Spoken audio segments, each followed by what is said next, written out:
अजब गजब मध्य प्रदेश की पुलिस भी गजब है। उसमें भी अगर पुलिस इंदौर की हो तो करेला ऊपर से नीम चढ़ा, क्योंकि इंदौर पुलिस काम ही ऐसा करती है कि उसकी तारीफ हो ना हो उसकी भद्द जरूर पिट जाती है।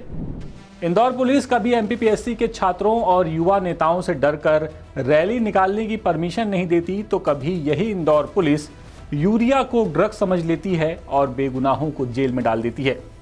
इंदौर पुलिस इतनी चुस्त दुरुस्त है कि 4 छात्र अगर सड़क पर खड़े होकर के बात भी करें तो इन्हें लगता है कि ये लोग आंदोलन करने वाले हैं।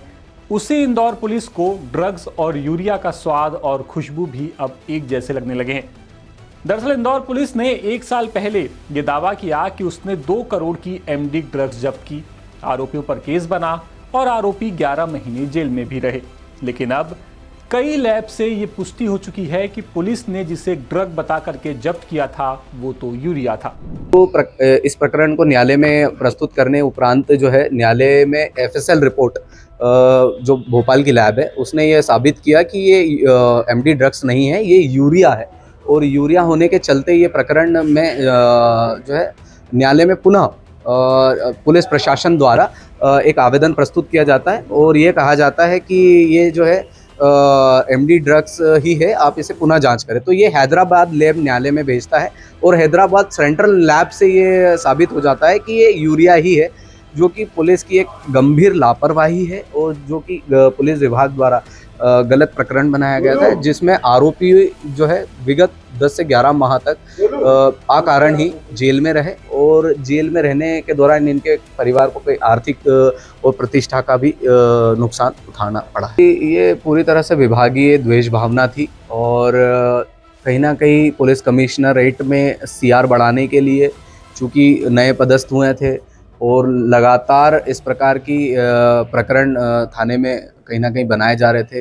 अभी आपने देखा होगा पॉकेट गवाह बनाए जा रहे थे। इस प्रकार के कई चीज़ें जो है लगातार थानों में चल रही थी और पुलिस विभाग द्वारा वहाँ के जो आला अधिकारी थे उन्होंने इसमें अपने नंबर बढ़ाने के लिए और एक मीडिया में कवरेज हो जाए कि भैया, चूँकि उनको जांच करना चाहिए था, ये विभागीय कहीं ना कहीं लापरवाही भी है, उनको जांच करनी चाहिए थी और उसको वहीं पर गंभीरता से जांच करते तो वहीं पर यह साबित हो जाता है, जिसमें जो आरोपी है, जो बहुत सारे लोग गरीब परिवार के हैं, कई प्रतिष्ठित परिवार के लोग हैं, व्यापारी है और पुलिस विभाग के एक अधिकारी भी हैं। तो कहीं ना कहीं अपनी पुलिस विभाग पे लांछन लगाया था, तो ये गंभीर त्रुटि थी जिसे आला अधिकारियों को गंभीरता से देखना चाहिए। मामले में डीसीपी अब मिट्टी डालने की कोशिश करते दिखाई देते हैं। सफाई देते हुए ये कहते हैं कि कार्रवाई के वक्त में पुलिसकर्मियों के पास में टेस्टिंग किट नहीं थी, इसीलिए खुशबू और स्वाद के आधार पर मादक पदार्थ मान लिया गया था। इसमें जो है प्रथम दृष्टया जब स्पॉट पे वेरिफिकेशन किया गया तो स्मेल और टेस्ट के आधार पे विवेचक ने इसको एमडी मानते हुए इसमें 8/21 का प्रकरण बनाया था। जब बाद में जो कॉन्ट्राबैंड सब्सटेंस का परीक्षण 2 लैब्स के द्वारा कराया गया, पहली जो लैब थी वो सीएफएसएल भोपाल थी और दूसरी जो थी सीएफएसएल हैदराबाद थी। दोनों लैब से जो रिपोर्ट्स आई थी उनने जो सब्सटेंस को पोटेशियम नाइट्रेट प्रमाणित किया था। जब पुलिस के संज्ञान में ये चीज आई तो पुलिस ने चारों आरोपियों के जो है एक्सपंज रिपोर्ट पेश की और चारों को फिर प्रकरण से बरी भी कराया। इसमें इशू ये हो गया कि कई बार मौके पे जो है टेस्ट और स्मेल के आधार पे कॉन्ट्राबैंड को, ड्रग्स को पहचाना जाता है। उस समय किट की उपलब्धता ना होने के कारण टेस्ट और स्मेल के आधार पे पहचाना गया था। कई बार ये होता है कि जो ड्रग तस्कर होते हैं ये भी नकली ड्रग्स भी सप्लाई करते हैं कस्टमर्स को, ताकि उनके पैसे बच जाएं, क्योंकि कस्टमर्स को आइडिया नहीं होता कौन सी ड्रग किस प्रकार की होती है।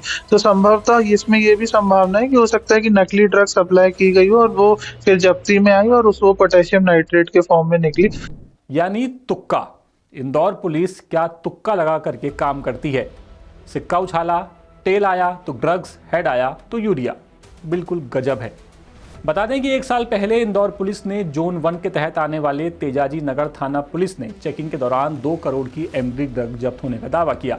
साथ ही मौके से 2 आरोपियों को पकड़ने और उनका साथ देने के आरोप में 2 और लोगों को भी आरोपी बनाया। इसमें आजाद नगर थाने के आरक्षक लखन गुप्ता को भी ड्रग पैडलर की मदद के आरोप में आरोपी बनाया गया था। आरक्षक गुप्ता 15 दिन जेल में रहे, जबकि बाकी आरोपी 11 महीने जेल के अंदर। जब्त की गई ड्रग को पहले भोपाल में मौजूद सेंट्रल फॉरेंसिक लैब भेजा गया। यहां पर पता चला कि ये ड्रग्स नहीं बल्कि यूरिया है। मामले में फिर पुलिस ने सेंट्रल लैब हैदराबाद सैंपल भेजा। कोर्ट के आदेश से की गई इस कार्रवाई में वहां की जो हैदराबाद की जो लैब है उसने भी यूरिया होने की पुष्टि की। इसके बाद कोर्ट ने सभी आरोपियों को बरी कर दिया। अब डीसीपी ने तो ड्रग तस्करों की ईमानदारी पर भी सवाल खड़े कर दिए हैं। बिल्कुल अजब ही चल रहे हैं डीसीपी साहब। डीसीपी लाल चंदानी ने कहा कि कुछ ड्रग तस्कर अपने खरीदारों से धोखाधड़ी करते हैं और ड्रग्स की जगह पर यूरिया सप्लाई कर देते हैं। यानी गजब है, पुलिस ने तो ईमानदारी से काम किया था, अब ड्रग तस्कर ही अपने क्लाइंट को धोखा दे गया तो पुलिस क्या करे। लेकिन 11 महीने जो जेल में रहे उन लोगों ने जो जेल में वक्त काटा उस पर डीसीपी साहब कुछ नहीं बोले। फिलहाल अब इस पूरे मामले पर आपकी राय क्या है, आप अपना जवाब कमेंट बॉक्स में दे सकते हैं और इंदौर पुलिस को लेकर के आप क्या कहना चाहते हैं आप हमें ये भी बता सकते हैं। फिलहाल इस खबर में इतना ही। ये पूरी खबर इंदौर से हमारे ब्यूरो चीफ संजय गुप्ता लेकर के आए थे। अपडेट्स के लिए आप बने रहिए 10 सूत्र के साथ। नमस्कार। लेटेस्ट, इन्वेस्टिगेटिव और इन डेप्थ खबरें देखने के लिए ज्वाइन कीजिए 10 सूत्र का व्हाट्सएप चैनल, सब्सक्राइब कीजिए यूट्यूब चैनल, लाइक कीजिए फेसबुक पेज और पढ़ते रहिए www.dasootra.com।